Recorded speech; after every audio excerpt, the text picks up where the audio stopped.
nome é Fábio Fajardo, sou fisioterapeuta aqui do Rio.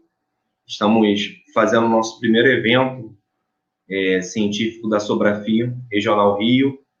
E hoje estou como tesoureiro aqui da Regional, né, com o nosso grupo, Guilherme Xerene, Raquel, Natália Ana Coronel e o Cláudio. Né, então, a gente está começando o nosso primeiro evento e eu acho que o melhor tema para a gente falar hoje vai ser sobre o Covid, né? Completando um ano de pandemia, um ano dentro do Covid, eu acho que é importante a gente falar um pouquinho o que a gente tem feito aqui no Rio de Janeiro sobre o Covid. Então, hoje a gente trouxe a doutora Mônica, né? Ela que é a coordenadora do Serviço de Fisioterapia da Fiocruz, né? Tecnologista em Saúde Pública, coordenadora do Programa de Residência de Fisioterapia da UERJ, mestre em Ciências pela Fiocruz e doutora em Ciências pela Fiocruz, especialista em Terapia Intensiva pela UERJ. Então, ela vai estar junto com a gente aqui, passando um pouco do panorama lá da Fiocruz, que é um hospital de referência para a gente aqui no Rio, para o Brasil todo. Eu vou estar passando um pouquinho também do que a gente tem feito aqui nos hospitais privados, que eu estou à frente. Eu acho que vai ser de bastante valia e bastante proveitoso. A gente vai fazer algumas apresentações rápidas para vocês, depois a gente vai abrir para perguntas no chat, então vocês podem colocar ali que a gente vai respondendo vocês e a gente vai ter um debate no final, tá bom? Então sejam todos muito bem-vindos aqui no nosso primeiro evento da Sobrafio Rio.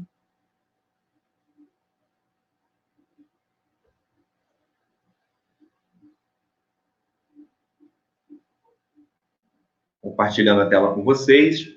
Então, a gente vai falar um pouquinho do panorama do Covid, né, o que a gente aprendeu nesse primeiro ano e o que foi feito, né, pela fisioterapia.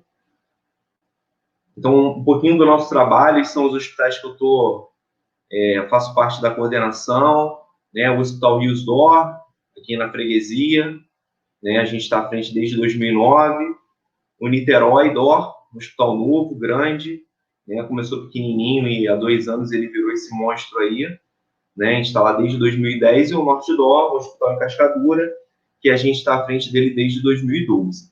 Tá? Então, são 3 hospitais bem grandes, com bastante paciente Covid, né, que foram se adaptando, né, como todos os outros, para poder receber esse público. Então, só um perfil dos 3 hospitais, a gente tem 610 leitos, dividido entre adulto e pediatria. Só de terapia intensiva a gente tem 200 leitos, e de adulto e 18 de pediatria. Mais ou menos uns 180 fisioterapeutas trabalhando nesses 3 hospitais.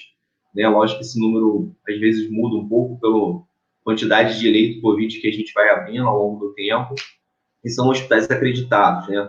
Tanto pela ONA, nível 3, quanto pela JCI, onde a gente tem um nível de qualidade muito alto dentro do hospital. Então, assim, nesse primeiro ano a gente teve que fazer muitas ações, né, por conta do Covid, a gente teve que criar escala extra, porque tudo era muito novo, né?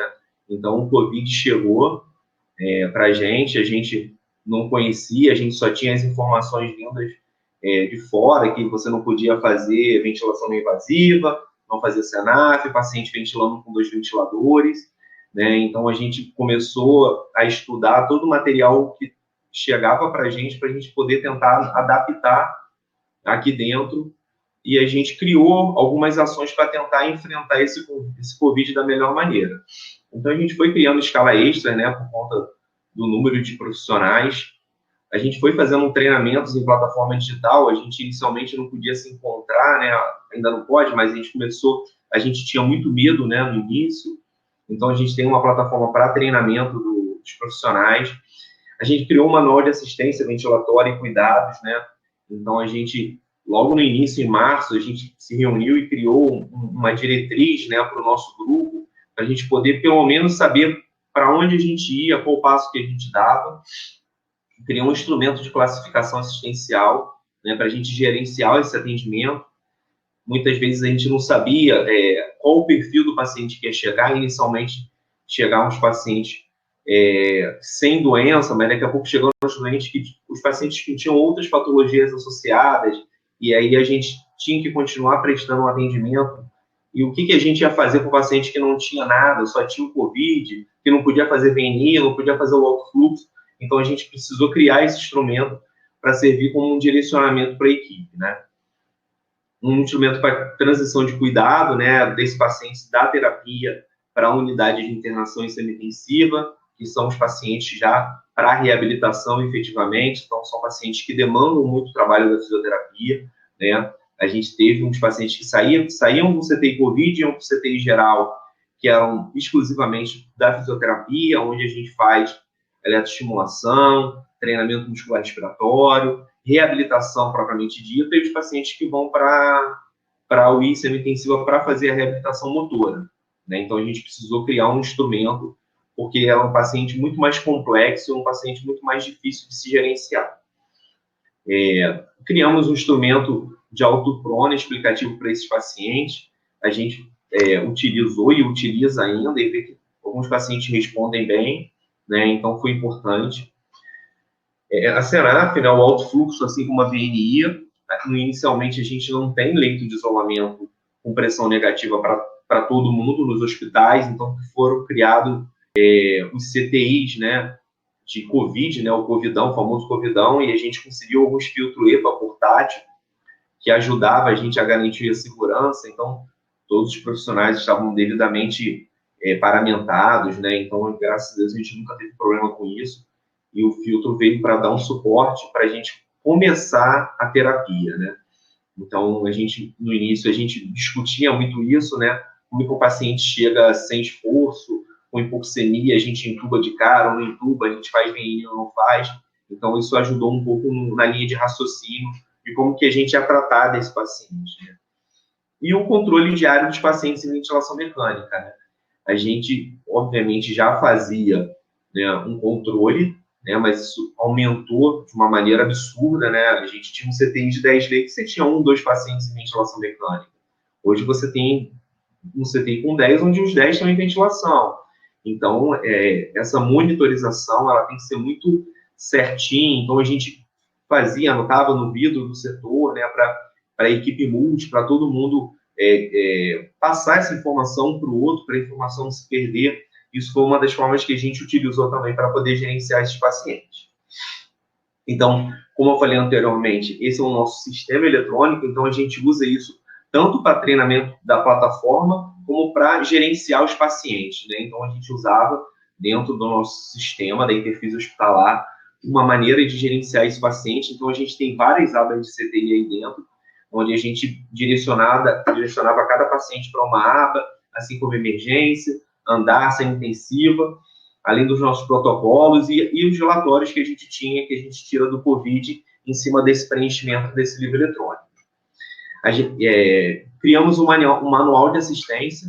Então, esse manual ele foi criado, né, com o objetivo das recomendações, né? Isso foi criado logo em março, né? Foi que a gente lançou ele, né? Obviamente, a gente lendo hoje, a gente faz algumas adaptações, né, desse manual, né, porque eu acho que foi fundamental. No início, todo mundo tinha muita dúvida e muito medo, então o manual ele veio para corroborar um pouco na segurança da terapia e a gente começar a prestar uma assistência melhor para o nosso paciente, né.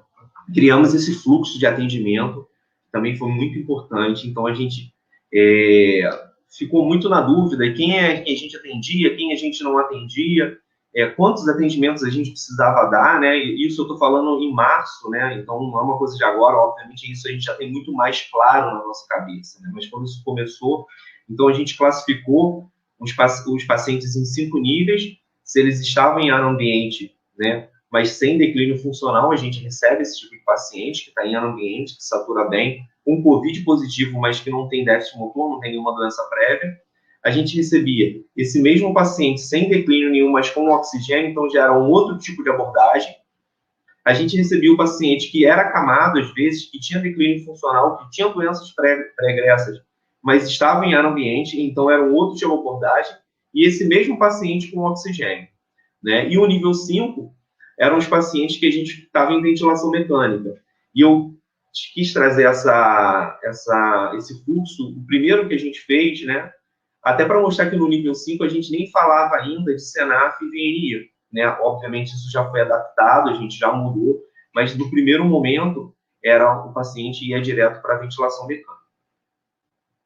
Alguns protocolos que a gente criou, alguns protocolos que nos orientavam na tomada de decisão. Então, se esse paciente chegava com oxigênio, ele ia escalonando o oxigênio, a gente fazia autoprona, ele não respondia, ele precisava de mais oxigênio, a gente começava com uma terapia de alto fluxo, ou às vezes de ventilação não invasiva, onde a gente conseguia titular essa FiO2 até para tomada de decisão do alto fluxo, e entender se esse paciente respondia ou não à ventilação não invasiva, né?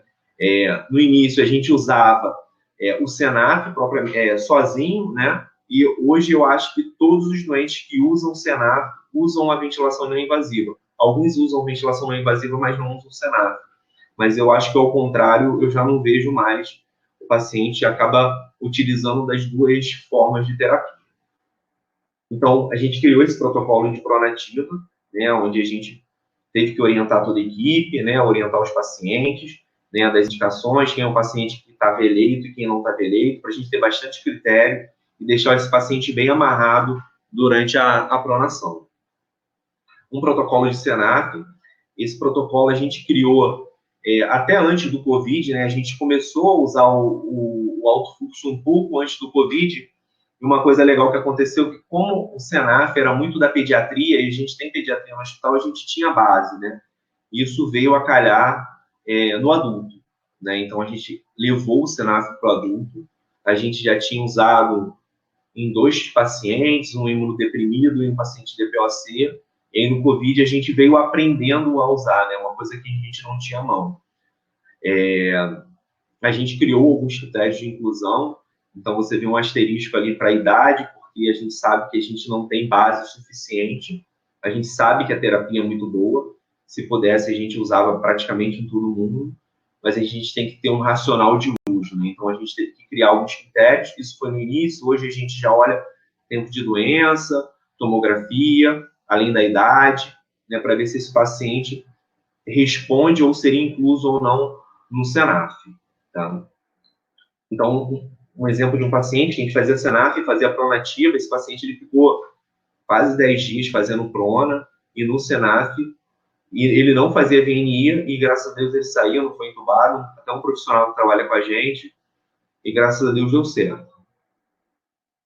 A ventilação não invasiva, a gente tem a tomografia de impedância elétrica, então isso ajudou muito na tomografia, o paciente também fazendo autoprona. A ventilação não invasiva, lembrando que é uma técnica de fisioterapia, né, uma técnica para melhorar a aeração. Então, a gente usa o aparelho de tomografia ou a gente faz o ultrassom desse paciente para ver se esse paciente melhora, né, a ventilação dele com a ventilação não invasiva. Ela não é uma terapia de resgate, isso é uma coisa importante que a gente precisa falar, né, que não adianta a gente segurar o doente na VNI, né? Esse não é o intuito da ventilação não invasiva no COVID. A gente tem várias maneiras de fazer essa ventilação e no caso do COVID a gente tem visto que tem dado resultados, os nossos números são bastante favoráveis para a ventilação não invasiva como técnica, mas não como terapia de resgate. Então, só para mostrar um pouquinho da linha do tempo lá no hospital, a gente teve mais ou menos 2.000 pacientes internados em terapia intensiva, somando os 3 hospitais durante esse ano, né, do COVID. Nosso primeiro paciente de COVID foi 16 de março, então completamos um ano agora, né? E nossa primeira VNI foi dia 27 de março. E isso foi uma discussão muito grande, né? Que a gente falava, poxa, se isso aqui a gente ia entubar, a gente ia fazer VNI e não teve jeito, assim. Eu acho que o sangue do fisioterapeuta, ele aflora nesse momento e você, obviamente, quer tentar, lógico, sem iatrogenia, né? Mas com muito critério, e a gente, por ter a tomografia, isso ajudou na tomada de decisão. Então, acho que isso foi fundamental para a gente começar. A gente fez botamos o paciente dentro do leito de pressão negativa, no leito de isolamento, e o paciente respondeu. E aí veio a segunda, veio a terceira. Obviamente que às vezes a gente erra, nem todos vão dar certo, isso é normal, né? Quem trabalha com paciente no dia a dia sabe disso, mas a gente teve muito bons resultados. Então, em um ano, a gente fez mais de 564 pacientes fazendo VNI, né? E no Senaf, a gente começou um pouco depois, né? Até por conta dessa questão de insumo, enfim, né? De toda a discussão de se usa ou não usa, o quanto isso é ser importante, quanto isso é reverter essa insuficiência respiratória, né? Mas, enfim, começamos a usar também uma terapia que tem dado resultado, né? Um número um pouco da VN um pouco melhor do que o Senaf, mas realmente também tem funcionado. A gente já fez em 355 pacientes. Em relação ao resultado, né, a gente teve um sucesso de 67% desses pacientes que fizeram a ventilação não invasiva.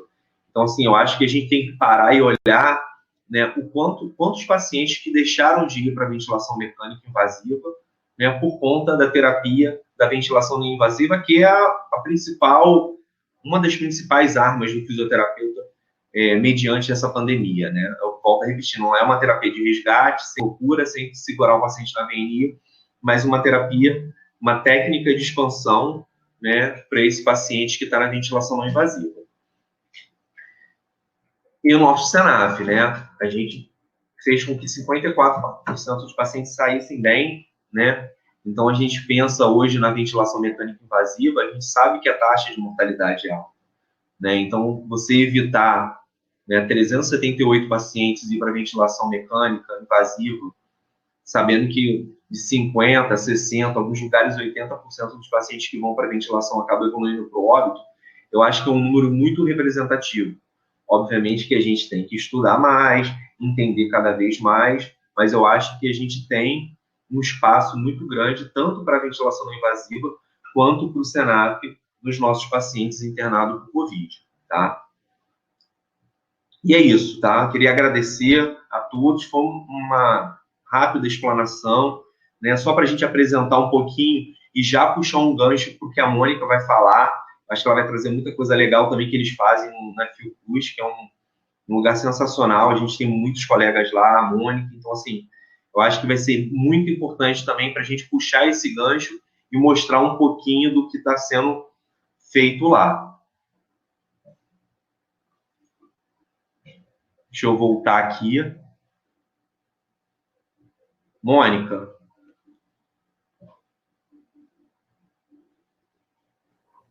Fábio? Oi, tirei minha tela. Você consegue compartilhar a sua? Ah, tá bom. Vou compartilhar aqui. Tá.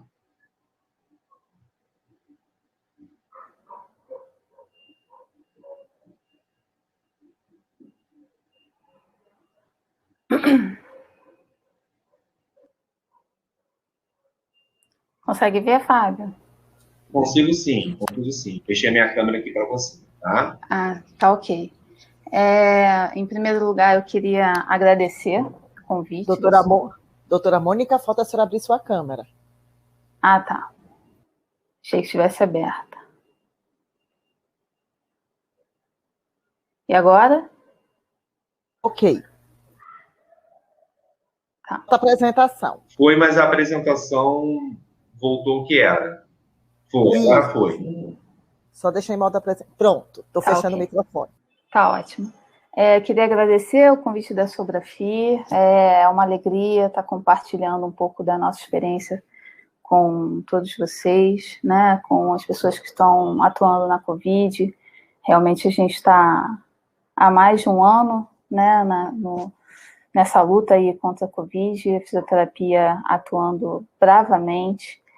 E eu queria contar um pouco da experiência que a gente teve. Eu sou de 2 instituições públicas, então a gente atua no SUS, tentando fazer uma atuação em fisioterapia de qualidade. A minha apresentação está um pouco mais longa, bem mais longa do que a do Fábio, porque foi passado para mim, então, um panorama do ano, e eu vou mostrar para vocês o que aconteceu, então, nesse último ano. Então, em março de 2020, a gente tem o início da pandemia no SUS, né, a chegada dos primeiros pacientes no SUS. Nessa época, a gente precisou organizar o serviço na UERJ, Em relação ao RH, a gente tinha metade do RH não especializado em terapia intensiva, o que era muito desafiador, e a gente precisou treinar todas as equipes de forma, é claro, segura, para que eles pudessem atuar nas unidades de Covid. A gente precisou também atuar na gestão de insumos, né, de forma que os profissionais estivessem atuando de forma responsável. No Pedernesto, a gente não tinha pressão negativa, então algumas limitações em relação ao uso de suporte não invasivo e seus perigos de dispersão de aerossóis, como era o pânico na época. Né, muito medo, e a gente vinha com algumas dúvidas sobre o momento de intubação desses pacientes, se eles deviam ser intubados logo que chegavam, se a gente deveria investir em suporte não invasivo, mas qual suporte não invasivo e sob quais condições, já que a gente parecia não ter segurança para isso. E aí, logo depois, eu acabei sendo convocada para participar da idealização e do planejamento na construção de um hospital que contaria com 200 leitos de pressão negativa na Fiocruz. Então, o Centro Hospitalar Covid Fiocruz, que ele foi desenvolvido e planejado para o fim da pandemia, mas é uma estrutura permanente que vai continuar existindo. Né? Então, lá a gente conseguiu pensar diferenças no manejo clínico, experiências que a gente já tinha visto na literatura que não eram muito boas, aquelas experiências na China, mas lá a gente podia tentar mais um pouco, com outras indicações para o suporte não invasivo, de forma segura, gerando fluxos que o fisioterapeuta pudesse fazer sem causar danos para os pacientes. E aí a gente tem as situações inevitáveis de intubação, onde a gente trabalha bastante com titulação e prona, sob um pano de fundo, obviamente, da ventilação protetora, o que já está muito bem consagrado na literatura, e a gente segue isso. Nos últimos tempos, a gente observa que o tempo de internação muitas vezes aumenta, mas não necessariamente a gente tem uma taxa de mortalidade menor, e isso está, provavelmente relacionado às infecções nosocomiais. E, por fim, o que a gente deseja sempre é a alta desses pacientes. Acontece que agora, um ano depois, um pouco mais de um ano depois, a gente tem uma nova onda, e parece que essa onda é um pouco pior. A impressão de todos nós aqui, temos pacientes mais jovens, que a gente não sabe o que aconteceu com a mortalidade. A gente sabe da mortalidade no paper do Fernando Bosa, no Lancet, né, nas 250 mil hospitalizações, e uma mortalidade em média, girando em cerca de 80% nos pacientes ventilados no Brasil. Então, esse é o projeto. A fisioterapia pôde participar desde a concepção, desde que esse projeto do Centro Hospitalar Covid estava no papel. A gente tinha a previsão de 180 vagas para fisioterapia, e aí a gente foi organizando todos os processos. Quem está com a gente desde abril, maio do ano passado, pegou, inclusive, um pouquinho desse planejamento. E aí é o nosso hospital funcionando atualmente. Essas chaminés são muito representativas, porque representam, então, os leitos de pressão negativa.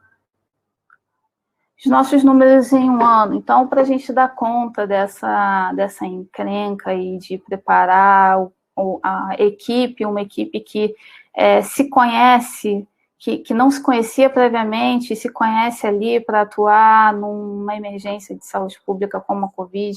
A gente precisou fazer muita reunião, a gente precisou fazer muito treinamento, foram mais de 1.500 treinamentos em relação aos protocolos assistenciais, de pesquisa, o sistema, registro, fora a diversidade de ventiladores pulmonares que nós tínhamos, ventiladores mecânicos, de diferentes marcas, e a gente precisava realmente treinar as pessoas para que pudessem usar. Na verdade, era o que a gente conseguia comprar na época, então a gente comprou 10 modelos, 20 de outro modelo, e isso era um problema, um desafio que a gente precisava resolver, né? E o que a gente tinha que fazer numa situação que parecia nova, e a gente realmente traz muito receio e ansiedade sobre o que fazer, e todas essas dúvidas aí em relação a qual terapia usar, qual variável fisiológica usar, usa ECMO, ventilação protetora, o que é síndrome pós-Covid, tula, prona, e tudo que vocês sabem que apareceu na literatura. Então, algumas desavenças aí entre grandes estudiosos de ventilação mecânica, professor Gattinoni, professor Tobin, um falando em tuba, outro falando não em tuba, segura um pouco mais. Alguns trabalhos saindo sobre a aerosolização e o que a gente conseguia fazer em relação ao nosso suporte e atuação do fisioterapeuta de forma segura. E quando intubava, isso aconteceu bastante no início e talvez uma tendência a ser mais precoce, altas taxas de mortalidade. Outros artigos dizendo que na COVID, no panorama, então, no cenário de uma observação de melhor mecânica e comprometimento vascular, algumas recomendações sobre usar pouca PIP, COVID é SARA ou não é SARA, e recomendações mais conservadoras sobre vamos fazer o que a gente já sabe que está bem estabelecido na literatura, vamos fazer ventilação protetora e tudo que já apareceu aí de evidência em décadas de estudo em SARA. A gente continuou com a dúvida. Eu gosto bastante desse artigo, esse artigo é bastante representativo em relação ao nosso ano, inclusive extrapolando para questões dos fármacos, como que tentar arrumar receitas mágicas e fármacos mágicos com especificidade, com alta especificidade, não deu certo para a COVID. A COVID tem uma biologia extremamente complexa, então parece uma combinação letal de mecanismos inflamatórios, com resposta, com moderação inflamatória, resposta protetora, num pano de fundo de um meio protrombótico, então algo que a gente não conhecia antes. Então, dificilmente vai ter uma receita mágica. E a nossa ansiedade como clínico foi sempre querer fazer muita coisa e achar fórmulas para fazer. Nós, como fisioterapeutas, que a gente quer muito que as coisas deem certo, principalmente os recursos de esporte não invasivo, que a gente domina muito, né? Mas realmente a gente precisa de mais evidência para que a gente consiga estabelecer isso em larga escala, ou pelo menos nessa experiência que a gente teve em um ano, a gente pelo menos entender quem pode se beneficiar e quem realmente não vai se beneficiar. Porque aquele paciente que for, onde a intubação for postergada, provavelmente isso é também vasto na literatura, esse paciente ele vai agregar morbidade, ele vai morrer mais. Elevar o cuidado usual, esse artigo fala sobre isso, né? A gente tem uma alta incidência de pacientes hipertensos que são internados aí como parece que é o topo das comorbidades, e esses pacientes precisam ser controlados em suas doenças de base no momento que eles estão na internação. Né, focar na evidência de alta qualidade, ou pensar bayesiano, né, que nada mais é do que você não se sentir tão seduzido por terapêuticas novas. Isso é normal para nós que estamos à beira do leito, no meio do caos que a gente vive com a COVID, mas talvez ser um pouco mais conservador possa ser mais seguro. E a gente conta aí com um pouco de evidência indireta no que já tem para a SARA, para a gente tentar fazer essa assistência na COVID. Então, a fisioterapia na assistência COVID, no nosso hospital, a porta de entrada é a triagem, esses pacientes ficavam pouco tempo na triagem e eram transferidos, então, para as UTIs ou para semi-enfermaria, e depois, num bloco anexo, esses pacientes, então, vão caminhando para a alta. Essas são umas fotos aí dos nossos guerreiros, nossa equipe de fisioterapeutas no Centro Hospitalar COVID. O nosso serviço, o alicerce do nosso serviço como um serviço de fisioterapia na Fiocruz, ele tem uma missão para assistência, ensino, inovação e pesquisa. E, obviamente, também, sob o ponto de vista de gestão, a gente usa o PDCA e não seria diferente na Covid. Então, a gente está desde o planejamento numa situação nova, então a gente planeja, a gente executa e a gente reavalia os processos o tempo inteiro, os modificando. Isso aqui à esquerda é a figura da entrada do nosso hospital, na triagem, e à direita é a foto da operação de chegada dos pacientes de Manaus. A gente recebeu os pacientes de Manaus, os pacientes de Rondônia, isolamos numa ala específica por conta das variantes. A gente, então, documenta o horário de chegada desses pacientes. Esse é um aspecto importante para nós que atuamos no SUS e trabalhamos com regulação, porque a gente precisa saber identificar o horário que esses pacientes chegam para a gente conseguir organizar o processo de trabalho e a função dos nossos profissionais. Diante desse cenário, nós precisamos... nós identificamos a necessidade de estabelecer uma função nova para a fisioterapia, que foi a função de supervisão. Esses pacientes chegavam depois de 4 da tarde, chegavam no plantão noturno, e a nossa rotina, que tem um processo diarista matutino, ela não estava mais. Então, o supervisor ele passa a ser os olhos e o elo de todo o centro hospitalar com as rotinas e com a coordenação, tá? Essa aí é a chegada de cerca aí de 2.091 pacientes. A gente já tem mais agora, em um ano. Então, a gente tem algumas funções nessa triagem, eu vou falar delas aqui só porque é bem importante em relação à segurança do paciente, em relação ao disparo dos protocolos assistenciais e de pesquisa. Então, fica a cargo do supervisor fazer isso, ou daquele fisioterapeuta que estaria na triagem ou que admite esse paciente. Lá a gente faz uma estratificação de risco, transita o cuidado e inicia um processo de coleta de dados e indicadores. Então, foram 1.302 pacientes aí tabulados, internados no período. A gente já teve, na verdade, mais pacientes internados, como eu falei, mas tabulados com dados completos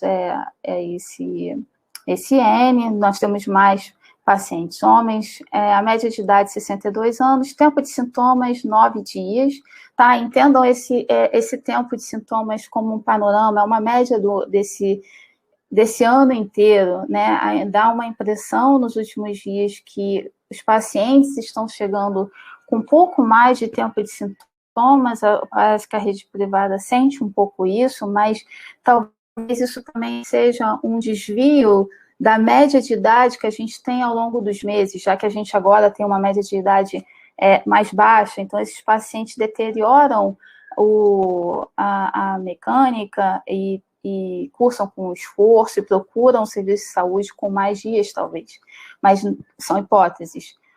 Nós temos, então, registrado o tempo que esses pacientes ficavam na triagem. Isso é um indicador importante da resposta da fisioterapia em relação à assistência desses pacientes. O SOFA e o SAPS, eles não são tão altos, apesar deles terem valores que configuram gravidade, mas porque, na verdade, não existe nenhum índice que seja sensível, índice score prognóstico que seja muito sensível ou bom o suficiente para a COVID, já que a COVID pontua muito o sistema respiratório. Mas para publicar qualquer coisa e tentar entender os nossos pacientes, a gente faz esses scores. O índice de massa corpórea nos nossos pacientes, então, foi de 28. Isso também diminuiu um pouco, nós já tínhamos 30, 29, agora 28.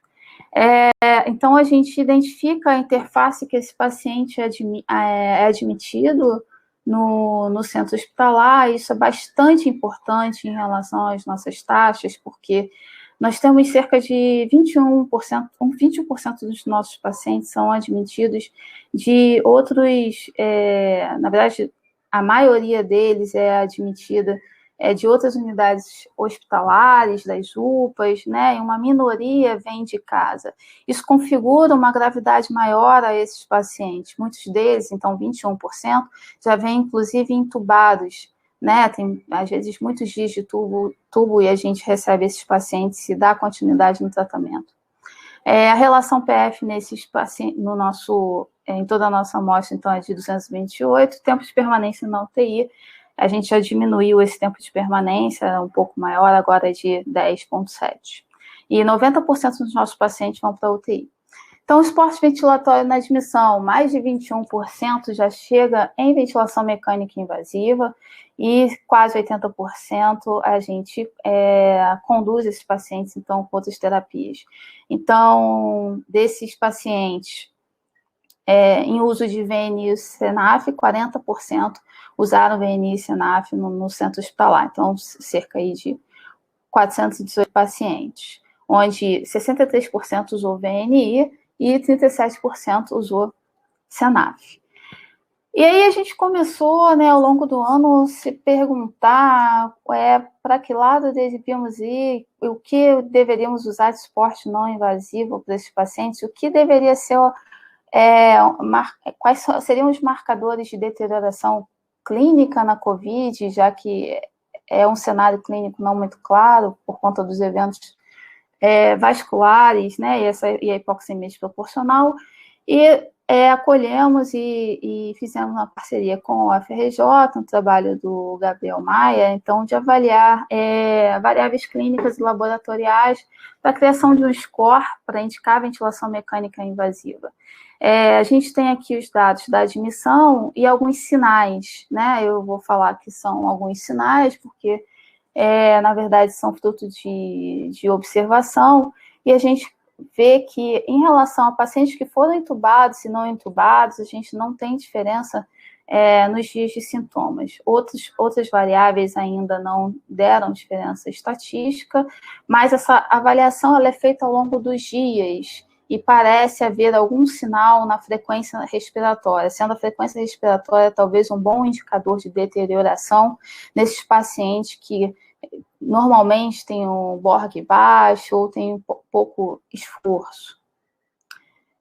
Esse aqui é ainda um outro dado que também apareceu, foi a variável, então, saturação nesses pacientes, então, como talvez um indicador aí de deterioração, que deve ser visto com muita cautela, porque a dessaturação, obviamente, ela pode ser controlada com oxigenoterapia mais sofisticada, então a gente tem que somar essa informação com informação de esforço, de frequência respiratória, provavelmente. E aí, esse é o pano de fundo aí para várias das nossas ideias e o que a gente vai construindo em relação aos protocolos assistenciais e a própria pesquisa. Então, a ideia da hipoxemia, que na verdade vem desde o ano passado, mas que às vezes parece um pouco desvalorizada ou esquecida, que é em relação ao curso da doença, né, o tempo que ele deteriora, e fazendo uma reflexão em relação à faixa etária dos pacientes. A gente tinha no início mais idosos frágeis que deterioravam antes, talvez, e começavam a ter esforço com a sensação de dispneia, já configurando um quadro que dificilmente seria revertido com suporte não invasivo e provavelmente indicaria a intubação. Esse artigo é bem interessante, eu acho que deveria ser aí, sabido por todos os fisioterapeutas e quem está atuando na COVID. Então, essa perda da regulação da percussão pulmonar é um perigo, e essa situação clínica é uma situação que a gente nunca viveu antes, a hipoxemia. E exatamente é uma combinação aí de shunt com perda da regulação dos quimioreceptores, que leva a gente ter muita dúvida se é hora ou não de intubar esses pacientes.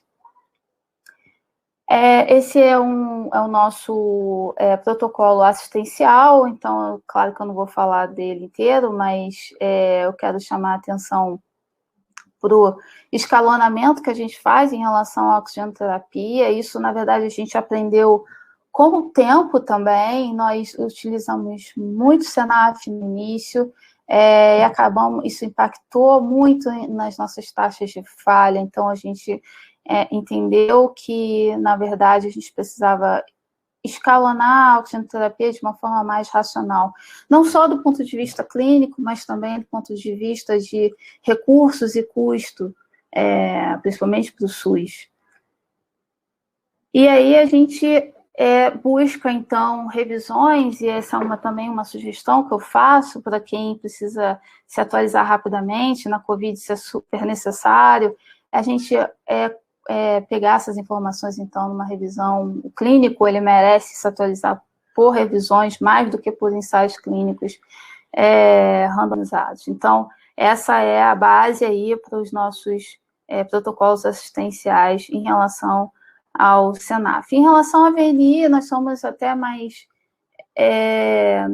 nós usamos a literatura, a evidência indireta, a literatura passada de que a VNI, ela não deve ser a VNI não deve postergar um paciente que tem uma PF menor que 150 com esforço, porque a gente realmente acredita que isso agrega morbidade, isso está bem estabelecido na literatura. É claro que, tratando-se de Covid, de todas as novidades, a gente não poderia deixar de pensar, em parceria com os docentes e pesquisadores do IFRJ, nós pensamos, então, num ensaio controlado, aleatorizado, onde comparávamos, então, o uso da VNI com a oxigenoterapia com catéter nasal de alto fluxo para os pacientes que não tinham esforço ou tinham esforço leve. Então, nós comparávamos, então, o paciente entrava, se ele escalonasse, então, a oxigenoterapia, tivesse uma situação de hipoxemia, nós randomizávamos esse paciente para terapia de baixo fluxo, para VNI, o máximo de tempo possível, e o outro braço, o terceiro braço, era o catéter nasal de alto fluxo. Nós estávamos fazendo um piloto desse estudo nos primeiros meses da Covid, mas quando nós começamos a randomizar, nós randomizamos 45 pacientes na porta de entrada do hospital. Nós tivemos então, a concorrência, eu diria assim, brincando, é claro, do recovery. Então, a Fiocruz, ela atua no Solidarity, no recovery. Então, os desfechos do recovery, eles batiam exatamente com os nossos braços da randomização. E na pesquisa clínica, a investigação dos fármacos, ela sobrepuja, então, as terapêuticas não farmacológicas. Então, a gente converteu esse ensaio numa coorte. E esse talvez seja o estudo que vai trazer para a gente alguma resposta em relação ao uso do suporte não invasivo na COVID. Então, o panorama, então, observando os nossos pacientes, nesse braço de suporte não invasivo, a gente vê que não tem diferença entre a PF que os pacientes que foram ventilados com não invasivo e SENAF tiveram, né? Mas a gente tem alguma diferença no SOFA e no SAPS, e aqui à direita, na duração de terapia, a gente também percebe que demora, que o paciente passa mais tempo no SENAF do que na VNI, então cerca ali quase 5 dias, e na VNI 2,7 dias. Em relação ao desfecho, a gente tem, então, uma taxa de falha na ventilação não invasiva em 60%, no SENAF em quase 50%, 49,7%, e o tempo para intubação nesses pacientes que falham é um tempo um pouco maior no SENAF. Essa observação também ela deve ser vista com cuidado em relação a terapia com o Senaf talvez trazer um confundimento em relação à deterioração clínica. Então, os sinais clínicos devem estar, o fisioterapeuta deve estar bastante atento aos sinais clínicos, assim como a equipe multidisciplinar, claro. E aqui a condição de alta dos pacientes, a condição, eu vou falar aqui à direita nessa figura, a condição, então, de alta dos pacientes que falharam no suporte não invasivo. Então, os pacientes com VNI que falharam, então, tiveram uma taxa de mortalidade de cerca de 74,2%. E os pacientes que falharam com o Senaf, 73,7%. Na verdade, são dados um pouco alarmantes, sim, mas a intenção é exatamente a oposta, é que a gente realmente redobre as questões de vigilância e tentar fazer as práticas mais seguras dentro do que já existia de evidência e fazendo um pouco também de translação do conhecimento para a COVID.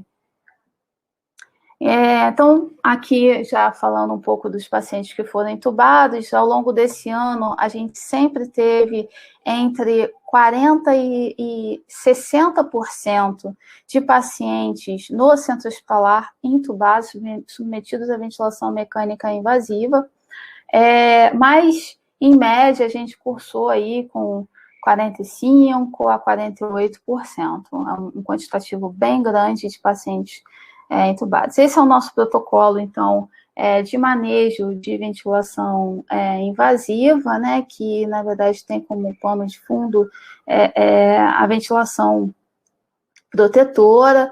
A gente faz uma triagem em relação à PF, obviamente, e faz cálculos de mecânica. É claro que nós não poderíamos deixar de ter curiosidade, confrontar as recomendações de várias partes do mundo, que é a recomendação em relação ao uso da tabela do ARMA Trial, então a tabela do ARDSNet.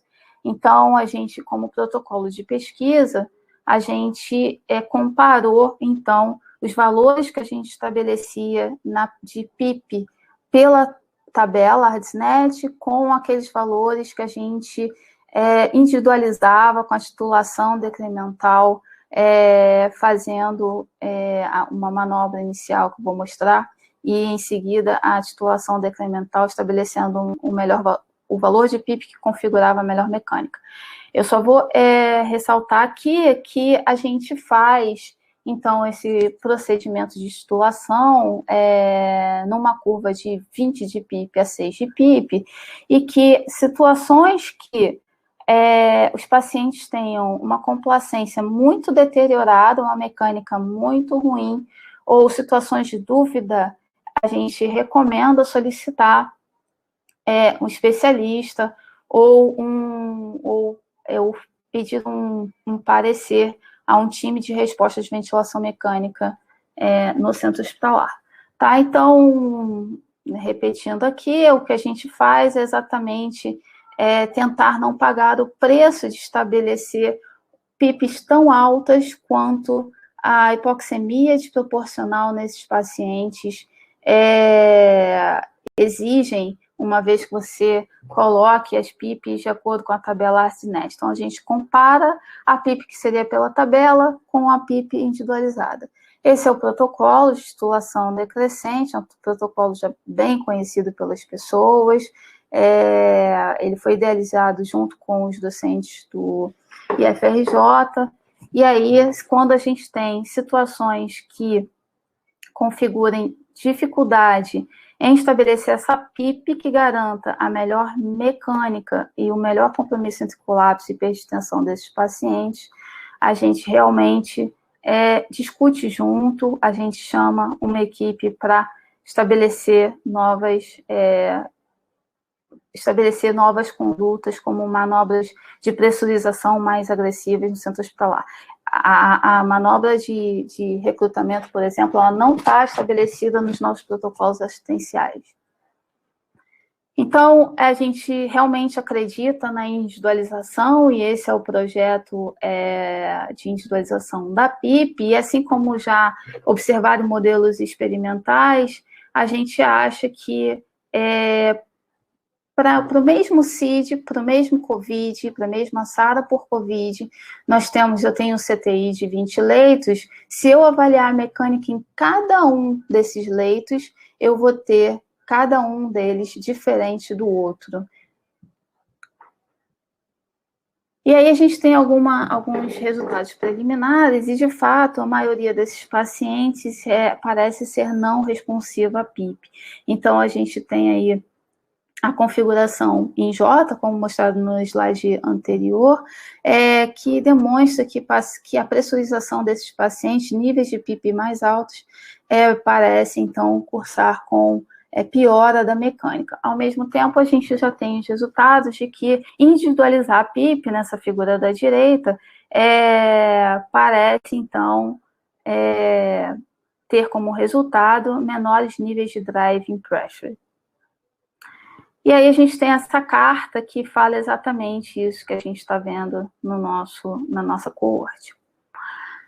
Como eu falei para vocês, acho que foi um momento sensacional para a fisioterapia em vários aspectos, mas também acrescento a parte de inovação. Então, na Fiocruz a gente consegue usar dispositivos de registro que permitem a tabulação de dados e análise deles, como o REDCap. Isso é feito pelos fisioterapeutas. Os fisioterapeutas são treinados, eles têm acesso aos formulários, e as análises são feitas pela coordenação.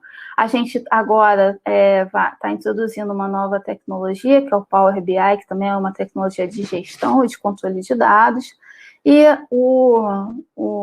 a mina dos olhos, que a gente tem muito carinho, foi o desenvolvimento, então, de um aplicativo chamado PIP Trial, ou RJ, que simplesmente na titulação decremental, ele vai marcando, então, pontos, mostrando ao final da titulação, então, se aquele paciente foi ou não responsivo à titulação e indicando, então, ou facilitando a identificação da PIP ideal para esses pacientes. Também desenvolvido uma ideia que começou o professor Alisson Roncalli e foi, então, colocada em prática por nós, pela equipe do IFRJ.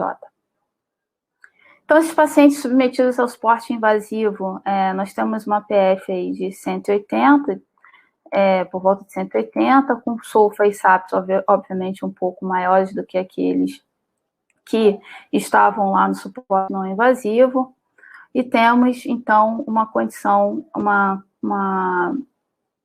um tempo de intubação para esses pacientes de 1,6 dias de ventilação mecânica 13 dias, dias de internação na UTI de em torno de 14 dias, e isso vem diminuindo ao longo da melhora do manejo ventilatório desses pacientes.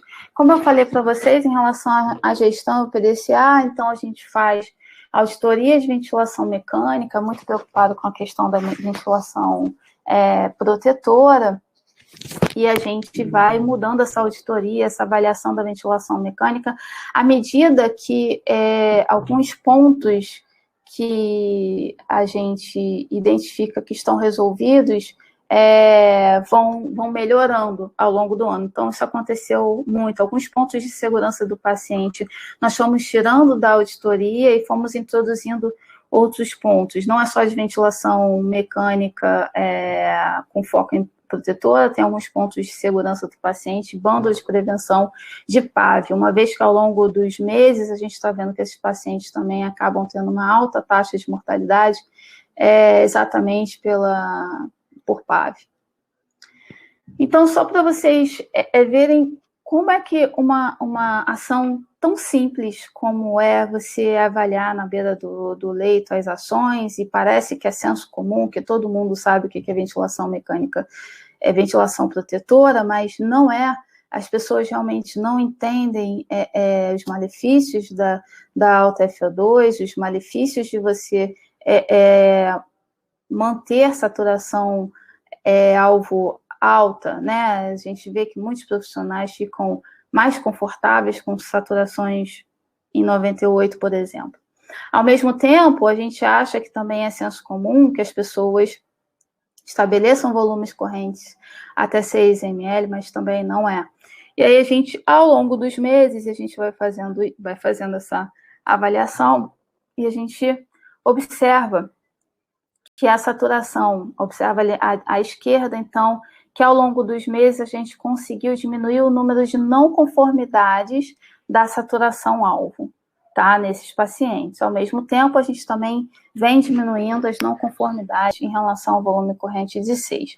Aí alguém pode estar assistindo e perguntando assim, mas eu não quero saber de volume corrente, eu quero saber da driving pressure. Ok, para diferentes complacências, a gente sabe que a gente precisa avaliar a driving, mas repare que se num primeiro passo assistencial a gente não fizer isso, qualquer padronização para a gente avaliar a driving, o que está estabelecido na literatura, fica bem mais difícil. Então, a gente tem bastante mais simples para depois buscar caminhar para o mais complexo.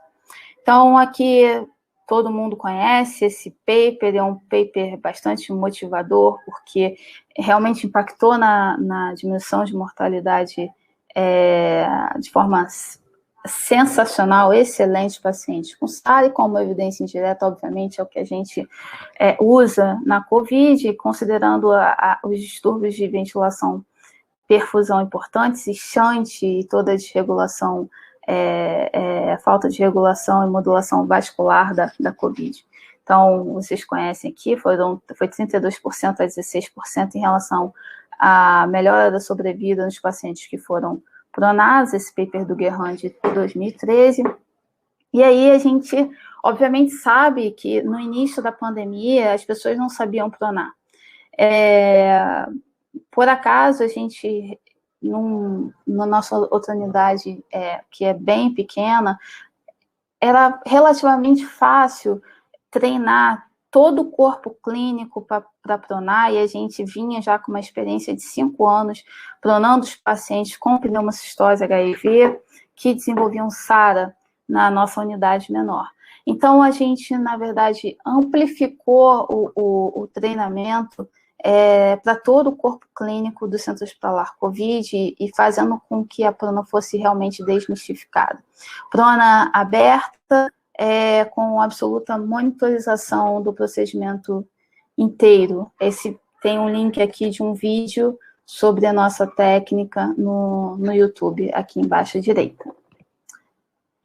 E os nossos números na prona, então, no centro hospitalar, são os seguintes. A gente teve, a gente tabulou até janeiro, tá? Nós já estamos em abril, mas para vocês terem uma ideia, a gente teve 293 pacientes pronados, com um total de pronas de 575, uma média de pronas por paciente de 2 pronas, e uma média de pronas por semana de 17. Esse aqui é o comportamento, então, da frequência ao longo aí das semanas do nosso procedimento de prona no centro hospitalar.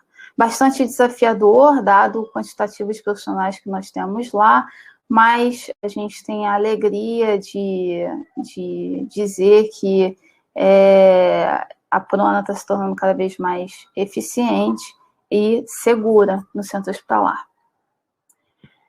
E aí a gente tem alguns outros parâmetros também avaliados, né? Porque no final das contas a gente quer prevenir VILI. Então, num cenário como a COVID, de doença inflamatória e probabilidade de ventilação mecânica nos casos graves altos, a gente quer manter, então, a baixa frequência aí, ou a proteção desse pulmão e menor biotrauma. Então, para vocês, a gente sentiu necessidade também de ver se nos nossos casos pronados, se nos nossos pacientes pronados, a prona impactava em relação à mecânica. Assim, mais uma vez, eu ressalto que, observem a última linha, eu acho que eu não marquei a última linha, mas observem a última linha, onde a relação PF, então, pré-prona, ela gira ali com uma média de 122, no início da prona, ela vai para 198, a gente sabe exatamente pelo artigo do Guérin que a gente precisa do tempo para o efeito cumulativo na oxigenação, então a gente revê essa gase no final da prona, então observem que a média vai para 216 e quando a gente supina esse paciente, ele vai para 170.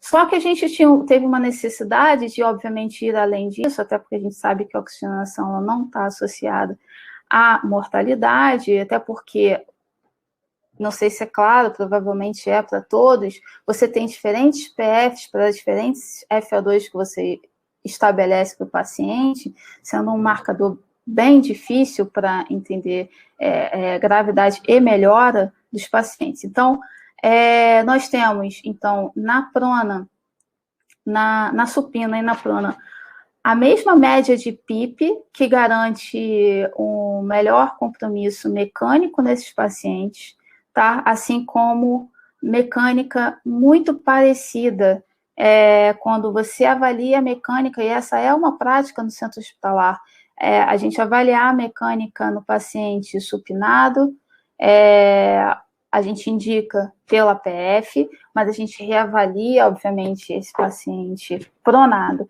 E a gente realmente não vê muita diferença na mecânica, e esse é um outro ponto de provocação e um ponto também de reflexão em relação a quanto tempo a gente deve continuar fazendo a prona e baseado com qual racional? Baseado em quê? Apenas PF? No centro hospitalar, particularmente, para prona precoce, e a gente já sabe exatamente nos casos de Covid, em uma corte da Europa, que você pronar precoce, também do paper do Guérin, melhora a sobrevida desses pacientes. Mas até quando você deve pronar? Isso eu estou dizendo de pronas que acontecem no primeiro, no segundo, no terceiro e vão até o quarto, quinto dia. Acho que a gente precisa refletir aí um pouco sobre esses aspectos e eu realmente posso dizer que esses são dados avaliados em pacientes ventilados com Covid. Então, não tem diferença aí na driving quando o paciente está supinado e pronado. Então, em relação à prona segura, estabelecemos checklists, obviamente, esse trabalho é um trabalho multiprofissional, junto com a enfermagem, como eu falei para vocês do PDCA, então, tudo que a gente pensa e faz, principalmente numa situação nova como a da Covid, a gente também avalia. Então, ao longo dos meses, a gente tem uma diminuição aí das lesões nas pronas desses pacientes. Não é bem o tema do que que me chamaram, acho que a ênfase era em ventilação mecânica invasiva, mas já que foi falado em panorama em um ano, eu não podia deixar de chamar atenção para síndrome pós-Covid e à medida que a gente consiga melhorar, e a gente está melhorando o manejo ventilatório desses pacientes, os cuidados desses pacientes na internação hospitalar, a gente vai ter uma enxurrada aí de pacientes com uma necessidade aí, uma tsunami de necessidades de reabilitação. Fico um pouco na dúvida se de fato é uma síndrome pós-Covid ou se temos uma quantidade de pacientes internados com SARA tão grande que agora teremos mais pacientes com a síndrome pós-cuidados intensivos, mas essa é uma resposta que a gente não vai ter agora e que a gente merece, que esses pacientes merecem, então, um segmento para serem acompanhados e verem aí quais seriam, de fato, os fatores de risco associados à infecção por Covid-19. Tá? Então, essa figura aqui do curso clínico da doença e o acometimento em múltiplos sistemas é bastante interessante, da Nature saiu agora recentemente, em março, vale a pena a gente dar uma olhada, até porque do ponto de vista da fisioterapia, esse vai ser um campo muito fértil, né? E, na verdade, onde a fisioterapia vai ter muita atuação, devolvendo esses pacientes para a sociedade da melhor maneira possível para que eles voltem aos seus trabalhos. Bom, essa equipe que faz parte dessa história toda, é claro que tanto trabalho não pode ser referenciado por ou por uma ou duas pessoas. Infelizmente, eu ainda não consegui tirar uma foto de todos os fisioterapeutas envolvidos no Centro Hospitalar Covid, no Hospital Universitário Pedro Ernesto, até porque a gente cada vez menos tira fotos aglomerados, assim como pessoas que não estão atuando diretamente na assistência, mas que contribuem, então, para a gente pensar melhor o manejo, otimizar o manejo desses pacientes e melhorar, então, a qualidade do que a gente tem feito. Bom, esse é meu contato, se alguém quiser entrar em contato com alguma dúvida, ou quiser tiver alguma curiosidade sobre o que a gente faz. E essa aqui é uma foto lá do nosso centro hospitalar com a chaminés, como eu já mostrei para vocês. Faltou uma letrinha ali. Obrigada.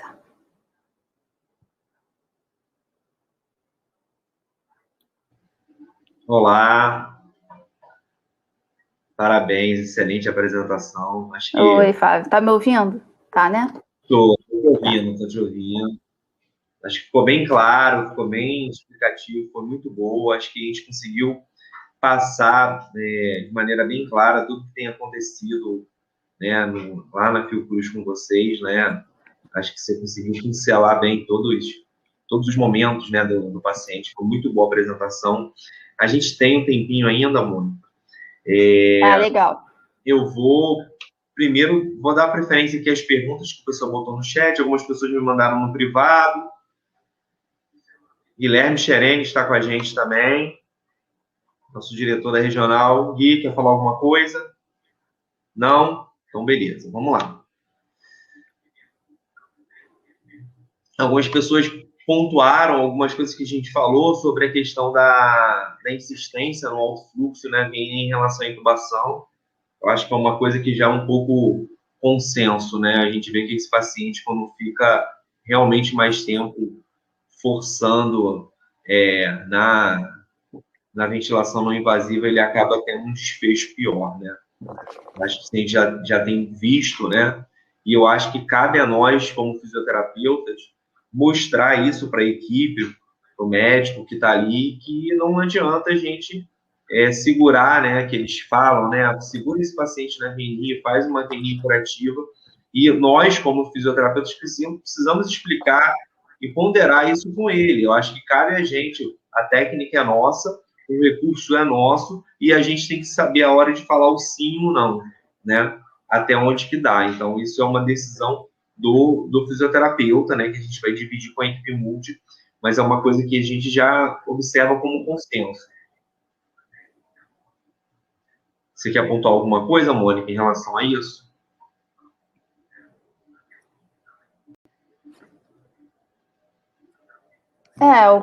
Eu acho que a gente, tratando-se de uma pandemia, e a escassez de recursos, e agora, né, tanto pegar a doença e ficar grave, quanto a escassez de recursos e o uso racional dos recursos e o consumo da evidência faz com que a gente dê os recursos que são que tenham mais chances de ter sucesso para os pacientes que parecem ter mais sucesso.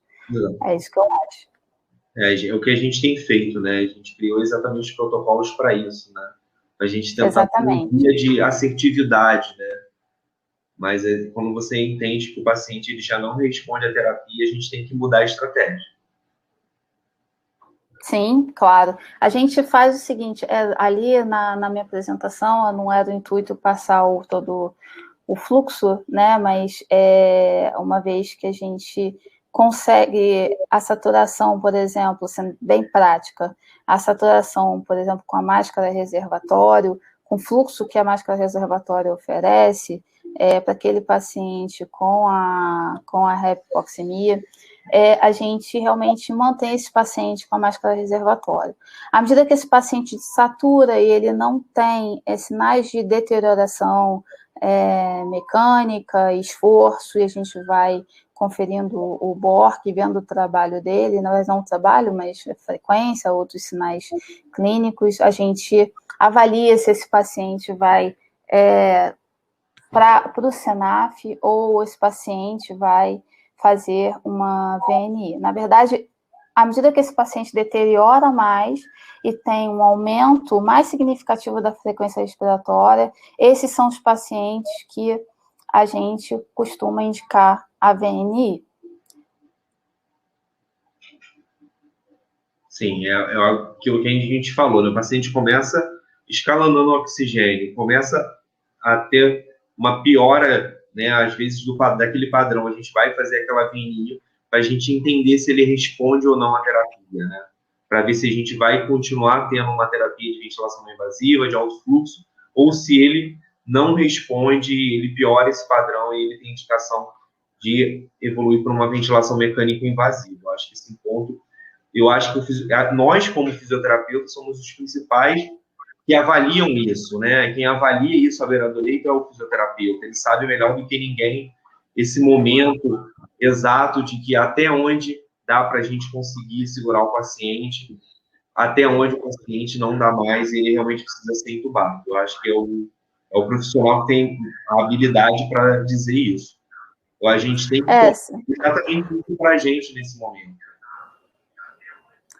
Sem dúvida. Na verdade, a gente tem uma preocupação muito grande com isso.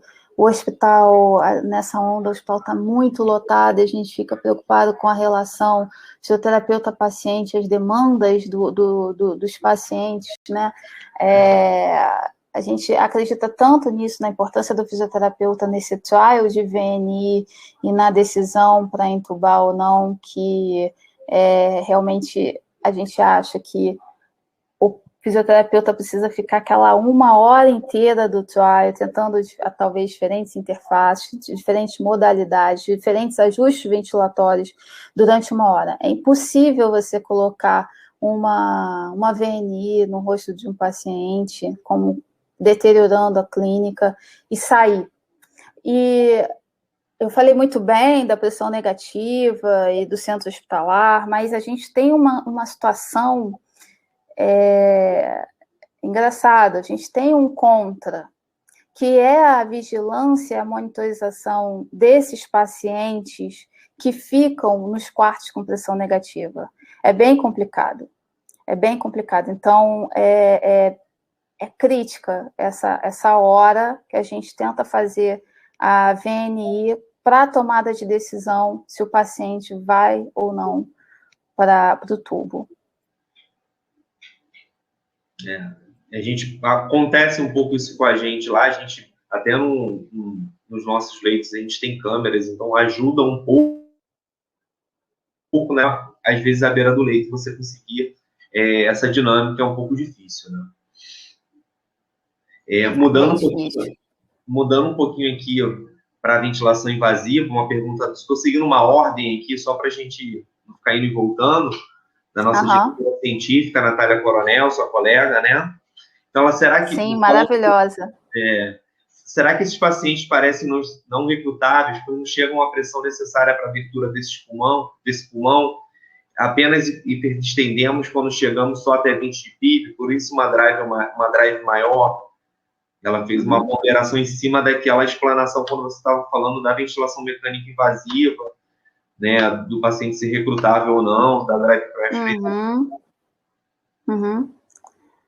Então, sim, é possível. É possível, e mais uma vez, a individualização, ela vai ser coroada, né? Ela é coroada em relação à titulação. Os dados que eu mostrei de prona, não sei se as pessoas conseguiram entender o sentido, ela também traduz a individualização. O fato é que, quando você prona, você também tem que reavaliar a mecânica e individualizar. E o que a Natália está perguntando é super pertinente, que 35 de pressão respiratória pode ser suficiente para abrir um pulmão, mas outro pulmão pode ser necessário 50 centímetros de água. O ART começou com 60 centímetros de água. depois de 2 complicações, eles fizeram tiveram que fazer uma emenda, e aí eles passaram para 50 centímetros de água. A gente participou do ARTE no Pedro Ernesto. Então, é possível que sim, mas você precisa entender qual paciente que vai ser responsivo ou não. Na verdade, uma sugestão assistencial é que você faça o primeiro passo, porque eu acho que não deu para ver o protocolo. Que você faça o primeiro passo com uma titulação mais light, né, uma pressurização, uma manobra inicial mais light, uma pressurização de 20 a 6, e reavalie. E aí você vai ver se esses pacientes realmente ficaram com uma driving maior. É possível que tenha áreas de colapso ali que não tenham sido abertas com aquela pressão inspiratória de 35, você tenha que pressurizar mais. E aí você vai para o passo 2.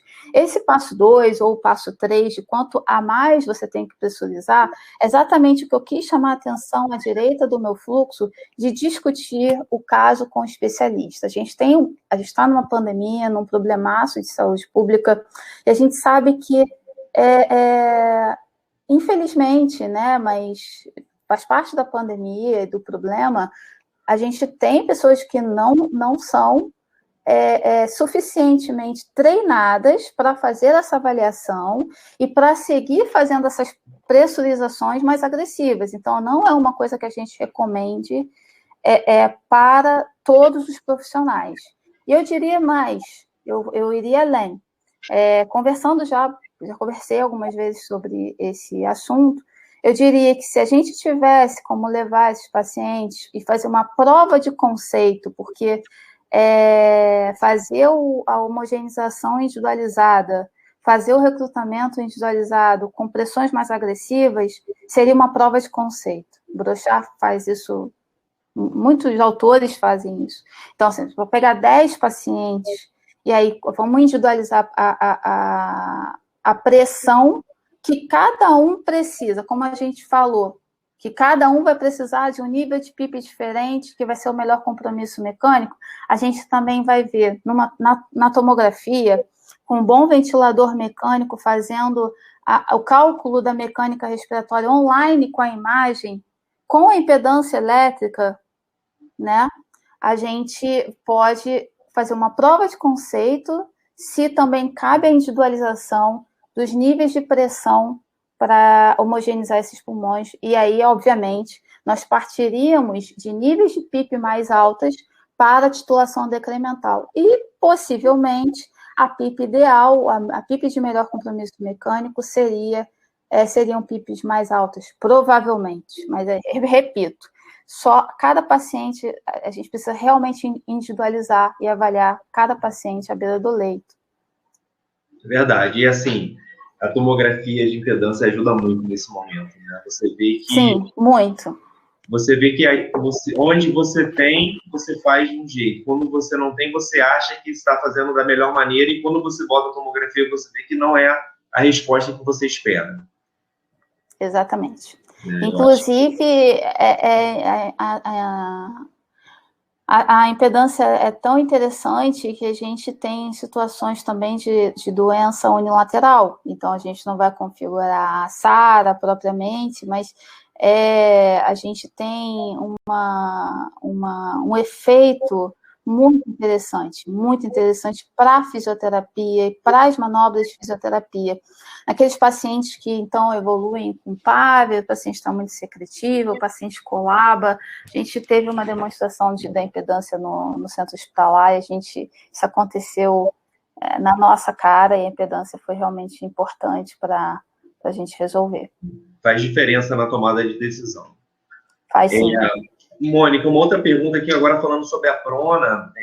Quanto tempo vocês utilizam a prona? Vocês já chegaram a fazer por mais de 20 horas seguidas? Sim, a gente segue, né, o racional da prona, né, de que o tempo ele tem um efeito benéfico cumulativo na melhora desses pacientes, principalmente em relação à oxigenação, né, e se for necessário, a gente posterga a supina, sim. a prona ela é prioridade. Inclusive, a gente também acabou inventando uma terminologia no centro hospitalar também de prona de urgência. Então, os pacientes que estavam entubados, com FO2 a 100%, e desaturando de forma desastrosa, de forma perigosa, e aí com uma equipe bem treinada, eficiente, rápida, a gente realmente prona a qualquer hora, qualquer paciente. Eu tenho... Ali tem muita foto no último slide, mas ali tem uma foto com 9 pessoas pronando um paciente obeso. Então, não tem paciente, a gente prona pacientes com 200 quilos de forma segura. Esse treinamento é fundamental. Voltando um pouquinho aqui, algumas perguntas sobre Senaf e VNI. O pessoal perguntando qual a visão da associação. Então, assim, a gente lá nos hospitais da rede faz a ventilação não invasiva junto com o Senaf. Então, a gente até criou um termo lá chamado VNI diagnóstica, né? Que a gente faz com os pacientes, e às vezes até antes do Senaf, até para a gente, até para nos orientar na tomada de decisão do Senaf, né?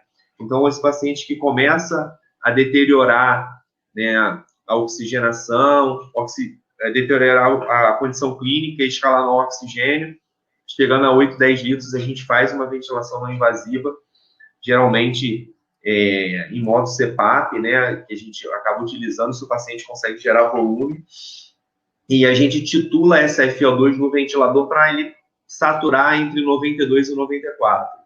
Quando esse paciente acaba precisando de mais de 60% de oxigênio no ventilador, a gente acaba utilizando o alto fluxo quando ele não faz a técnica da ventilação não invasiva, né? Então, como eu falei na minha apresentação, a ventilação não invasiva não é uma terapia de resgate, é uma técnica de fisioterapia para ajudar a melhorar a expansão. Então, o paciente faz 40 minutos, 1 hora, às vezes ele faz até um pouco mais de tempo. Quantas vezes ao dia? Isso vai depender, né? Vai depender da resposta dele. E quando ele não está na ventilação não invasiva, que ele vai precisar de um oxigênio mais alto, ele entra na terapia do alto fluxo.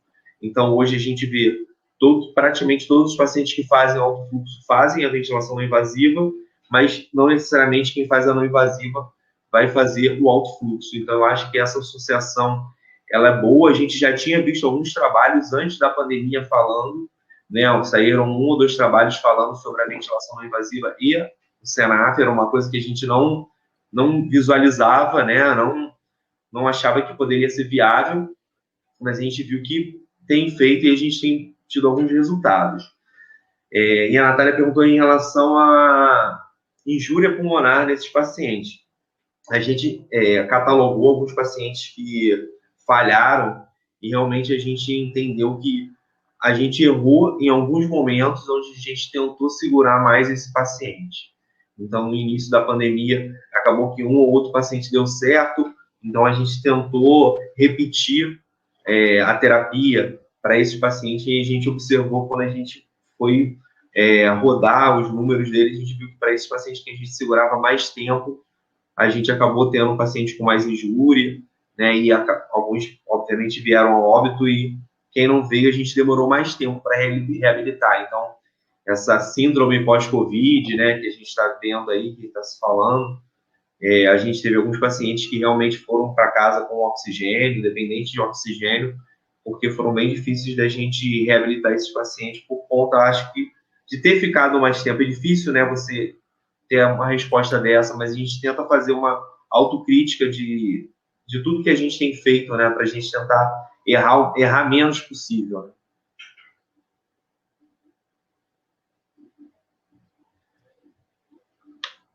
Deixa eu subir aqui.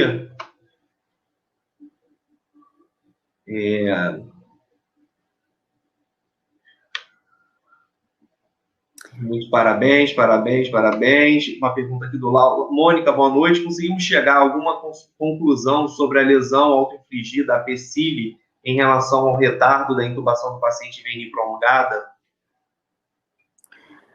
Não tem nada ainda muito claro na literatura, né? Tava brincando sobre os duelos entre quem muito gosta de músculo, quem muito gosta de ventilação mecânica, professor Gattinoni, professor Tobin, inclusive colocando em xeque alguns conceitos que vêm para avaliação muscular, né, delta POC, algumas considerações de drive, que é uma coisa bem importante. É muito difícil você conseguir fazer um estudo para entender isso, porque você tem marcadores inflamatórios que são da própria COVID, no curso da doença, e você tem marcadores inflamatórios que podem aumentar quando você promove PSILI, como fala o professor Gattinoni. Mais que isso, você ainda pode ter, mesmo numa melhora clínica desses pacientes ventilados, quando você passa esse paciente para o PSV e você acorda esse paciente, é o caos, né? Acho que todo mundo que vai para a beira do leito aqui sabe, esses pacientes, o uso indiscriminado de midazolam, das taxas de delírio, e como esses pacientes acordam, a gente tenta colocar em PSV e nem sempre dá certo, e a gente agrega de novo aí outros marcadores inflamatórios. Então, conseguir separar, existe todo um racional, né, que é defendido por alguns professores de ventilação mecânica, mas também existe o contrário, que desbanca um pouco essa ideia, por exemplo, que é defendido pelo Tobin, que, na verdade, as nossas avaliações, ele não fala tanto em marcadores inflamatórios, mas ele fala das nossas avaliações de trabalho, ele fala das avaliações de pressão transpulmonar que a gente faz, e que diferentes variações de delta POC, de pressão, de produto pressão-tempo, na verdade, podem não configurar uma lesão autoinfligida. Difícil. Essa pergunta aí é de $1 bilhão. Difícil. É verdade. A gente tem mais algumas perguntas, Mônica, mas a gente tem 2 minutinhos para a gente encerrar aqui, né? Uma pergunta aqui do Alexandre, lá do Rio Grande do Norte, ele perguntando qual o principal parâmetro para a extubação. Legal. Pergunta legal. Uma pena a gente ter que parar. A gente está pensando agora, a gente está diminuindo os níveis as indicações clássicas de extubação. Então, a gente está estubando com PFs um pouco menores. Mas o mais importante, parece sim, determinante, é a gente tirar o curário mais cedo, tratar delírio para tentar tirar esses pacientes o quanto antes do ventilador mecânico. Então, tem todos aqueles parâmetros de desmame, extubação, a gente precisa revisitar parâmetros de PF e do próprio driving para decidir pela extubação e proteção de via aérea nesses pacientes com Covid, para tirá-los da ventilação o quanto antes, porque eles infectam e acabam morrendo por infecção mesmo. É verdade. É exatamente isso que a gente tem visto no dia a dia. Eu acho que o bloqueador sair o mais rápido possível, tratar delírio e tentar extubar esse paciente antes dele infectar. Eu acho que é muito importante, e a gente tem que ser o chato para ficar ali do lado perguntando por que não parou o bloqueador e vamos incluir esse doente. Não tem jeito, faz parte do nosso papel. Fisioterapeuta é o chato no centro hospitalar. Exatamente, tem que ser. Mônica, queria agradecer em nome da Sobrafir Regional Rio, muito obrigado, foi excelente. Pena que a gente realmente tem um tempo limitado, né?